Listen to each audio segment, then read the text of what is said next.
a través de símbolos, de colores, aquello que con palabras no podemos. Una fase de transición en donde hay ya un restablecimiento de la persona, en donde ya mira más allá, se da cuenta que pues no solamente es el trauma, ¿no? Sino que puede o tiene habilidades más allá de todo ese suceso que la envolvió. Tenemos también el arte como interpretación del sufrimiento. El arte pues nos ayuda a darle un sentido a este suceso traumático. Y puede ser a través de 3 fases. La mímesis, en donde la persona imita o transporta todo aquello que ya conoce hacia la obra. Después el símbolo, en donde pues trata ya de dar un mensaje a través de una figura, de un color. Y finalmente la parte de la catarsis, en donde la persona ya suelta toda esta emoción y pues llega también a la purificación de sí misma. Tenemos la restauración de vínculos. Cuando una persona está constantemente violentada o en un estrés demasiado constante, es decir, en un suceso traumático, pues todas estas redes de apoyo o estos vínculos que tiene con los demás se rompen. Entonces, la restauración de vínculos, pues nos ayuda a darnos cuenta otra vez que sí tiene una red de apoyo y introducir a la persona, pues ya a su cotidianidad nuevamente y a esta parte social. Y pues esto nos lleva a un bienestar emocional, en donde pues la persona es capaz ya de sentir que empatizan con ella, empatizar consigo misma, en donde ya comprende todo el hecho que se vivió, hay un reconocimiento de las emociones para posteriormente poder gestionarlas. También ya sabe que pues puede solucionar los conflictos futuros y también ayuda a reducir pues malestares físicos. Y llevándonos a incorporar nuevas herramientas y ponerlas en práctica. Es decir, llegar a este punto de la aceptación, incorporación y socialización. Y bueno, nuestras conclusiones son que la terapia a través del arte se vinculan con la psicodinámica del trauma a través de la comunicación y la expresión de lo que antes se callaba, se prohibía o era indecible. La base de la aproximación al trauma es la vulnerabilidad de un sujeto que enfrenta una experiencia abrumadora y aterradora que supera los límites de su capacidad de asimilación emocional y cognitiva. Y el final de los procesos de confrontación del trauma y el duelo puede entenderse como una forma de aprendizaje y restauración personal. Gracias. Muchas gracias, María Florita. Y pasamos al último tema, memoria, resistencia en la literatura y literatura de Sara Khalid. El ponente es Sergio Casares Mercado. Adelante. Hola, buenas tardes, buenas noches. Voy a compartir pantalla.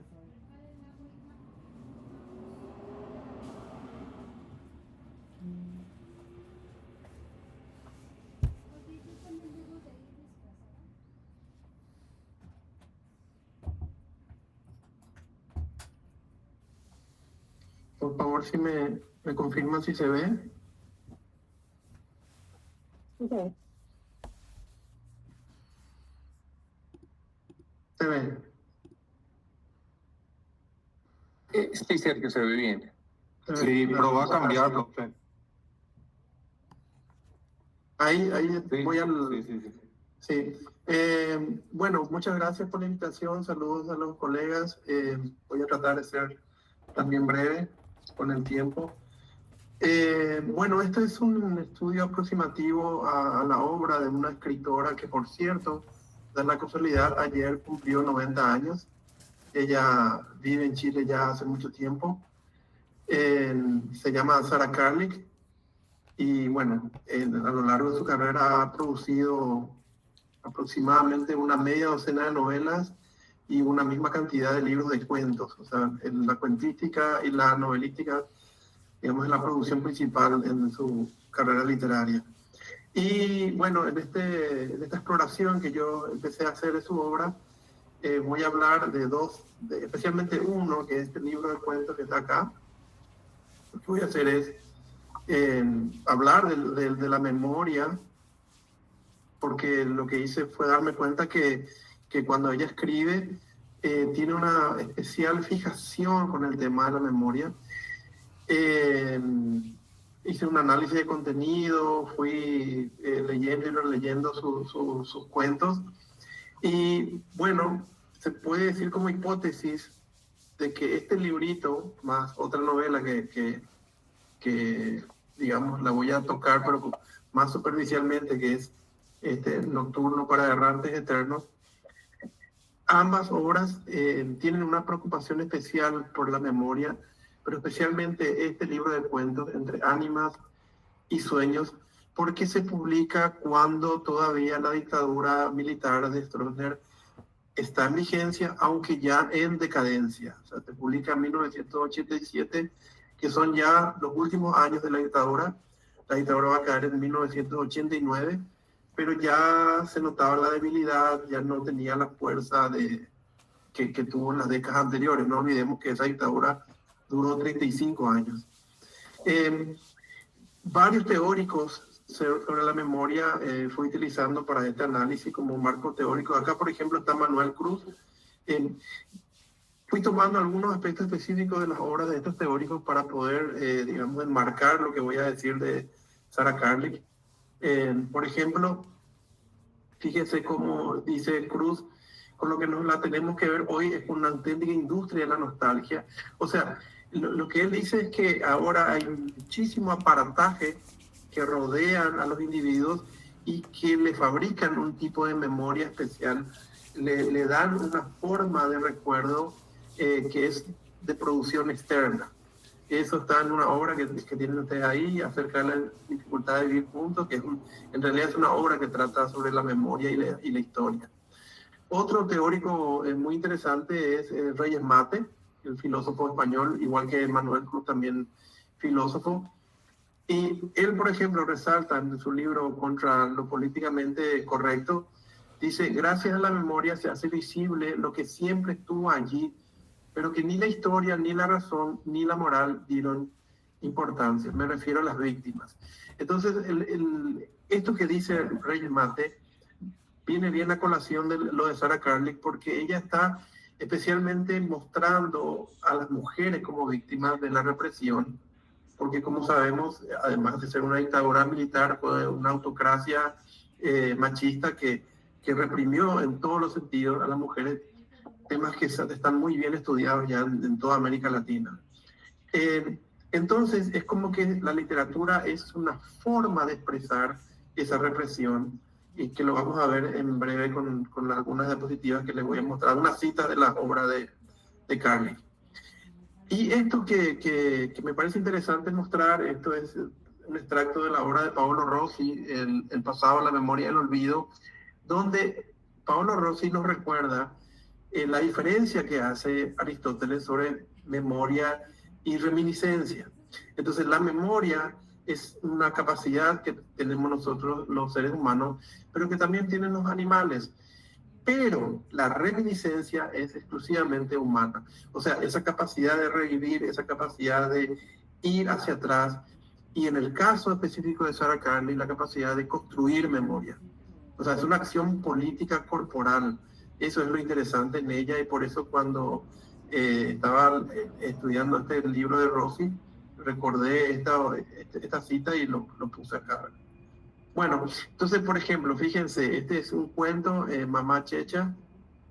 Fíjense cómo lo que voy a ir resaltando son unas líneas nada más de este cuento, como, por ejemplo, ella habla de sus recuerdos para que no se escapen sus recuerdos, y para eso hace ciertos movimientos corporales, movimientos de los ojos, las manos, se envuelve, o sea, Kárlik, cuando habla de la memoria, y casi todas son personajes mujeres, siempre relaciona la memoria con movimientos corporales, o sea, no, digamos que materializa la memoria, no la deja como un ente inmaterial, imaginario, sino que está corporizado.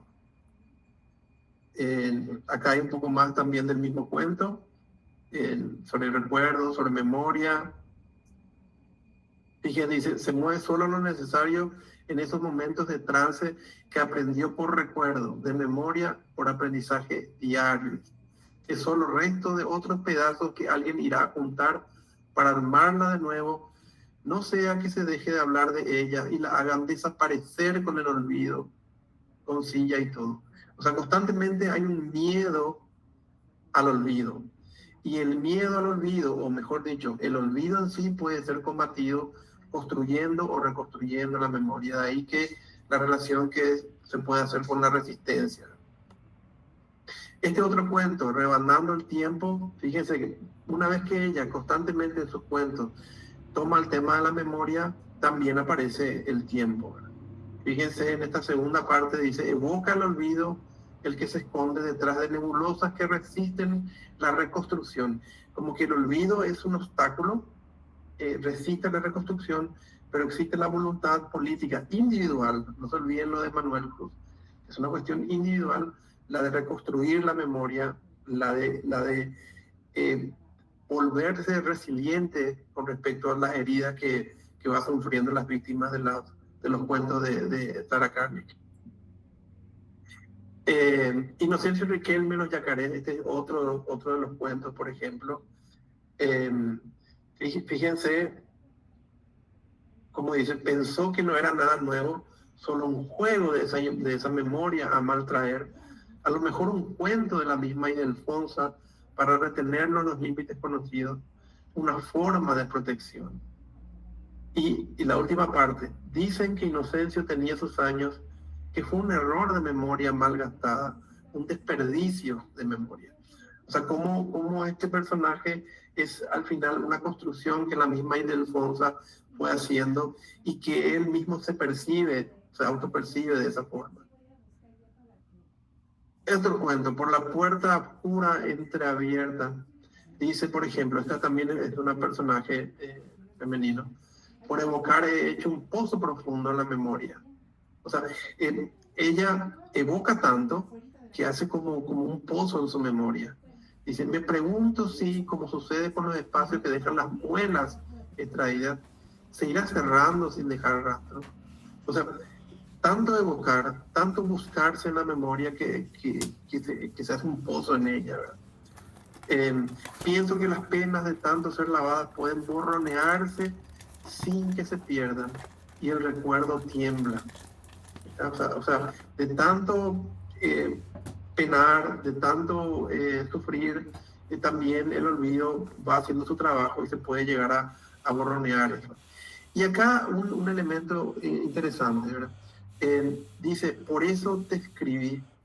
Fue una suma de palabras que me fueron molestando y que sin embargo nunca conseguí que tomaran la dirección de la puerta. O sea, el acto de escritura como rescate de la memoria. Eso también aparece, bueno, no solamente una cuestión de Sarah Karnik, sino de muchos escritores, y es todo un tema dentro de la literatura, el acto de escribir como recuperación de la memoria, ¿verdad? Entonces dice, más bien quedaban atrapadas en eso que se llama memoria, un lugar intangible de funcionamiento alocado que graba o desgraba a voluntad. Fíjense, graba o desgraba a voluntad. Entonces, si uno puede intervenir en la propia memoria, si uno puede evocar hasta hacer un pozo, quiere decir que ahí se deja espacio a la voluntad humana de poder recordar, de poder intervenir en la memoria que se nos fue dada, ¿verdad? O sea, uno hereda una memoria y eso crea identidad en las personas. Bueno, eso puede ser trabajado políticamente. Y una de las formas políticas de trabajar eso es esta escritura. Fíjense en el siguiente, este cuento que se llama Costa. Dice, eso leo todas las veces que la angustia me lleva al cementerio para callar esos fantasmas que uno no quiere que mueran por completo. Pero tengo que hacer un esfuerzo para enganchar las letras y formar el nombre que el tiempo se empecina a borrar. Y son especialistas los grabadores e indelebles, según dice la tinta, para recordar la memoria. Fíjense, de vuelta la cuestión de la escritura, que es indeleble, que sirve para reforzar la memoria. Entonces, la relación entre escritura y memoria también aparece en Karnik. Otro cuento, fíjense el título, antes que todo lo borre el viento. Ya el título lo es muy especial.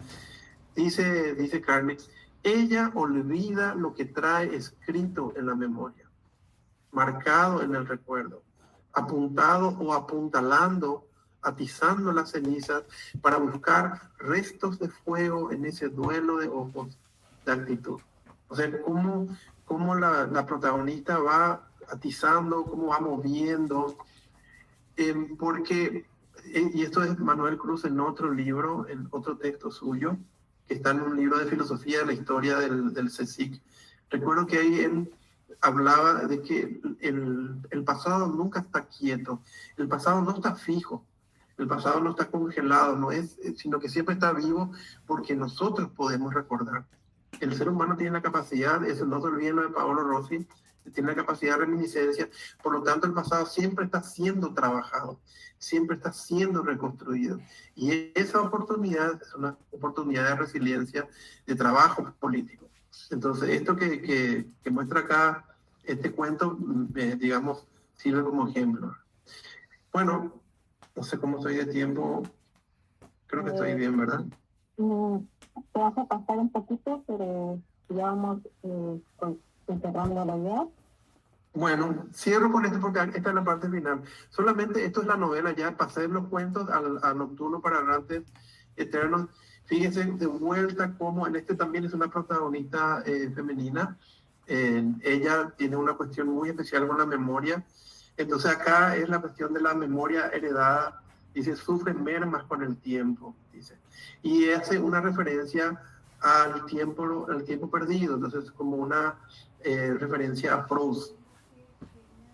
Dice en un momento dado la protagonista, tengo también ganas de volver a sentir la solidez del mundo en las rodillas del tío Jaco, sentarme sobre ellas como lo hacía antes y que la rueda de la fantasía vaya creando mundos sin necesidad de que se mueva del lugar, ni siquiera de una rodilla a otra. Tal vez mi memoria esté rodada como esos tornillos que ya no ajustan lo que debe ajustar. Es una sensación que no obstante produce bienestar, resbala hecho presente y solo es capaz de imaginar lo que ya fue, insertando pequeñas cuentas de realidad para que no se crea que el desvarío ya hizo el hecho. O sea, que esa memoria también está desajustada y que ella necesita hacer el ajuste. Y acá con esto termino. Muchas veces estuve tentada de tomar una nave semejante al arca y llenarla de nombres olvidados por la costumbre, dejar que decanten dentro del arca y luego, cuando acabe la memoria, como lo hizo el diluvio, salgan los recuperadores de memorias que se habrían multiplicado en el tiempo de guarda para fertilizar lugares, plantarles nombres y poco a poco surjan interesados en habitarlos. Son solamente ejemplos de cómo Carling tiene una especial fijación con el tema de la memoria. Y eso que son solamente 2 libros, hay varios que tienen esa misma temática, pero bueno, por la cuestión del tiempo y como esto es algo exploratorio, lo dejo acá. Disculpen que me haya pasado un poco el tiempo, muchas gracias. Y bueno, muy amable. A continuación, voy a ver algunas preguntas o comentarios que han dejado aquí en el chat. Y bueno, empezaremos.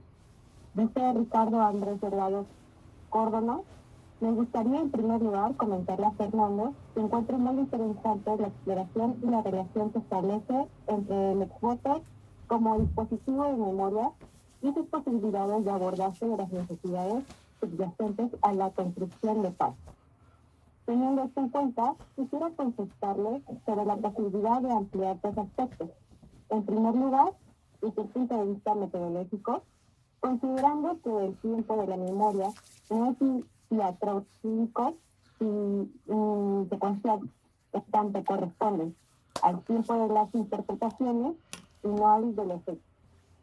Pregunta, ¿qué idea o aporte nos recordaría para abordar las combinaciones de temporalidades presentes en los diferentes exvotos?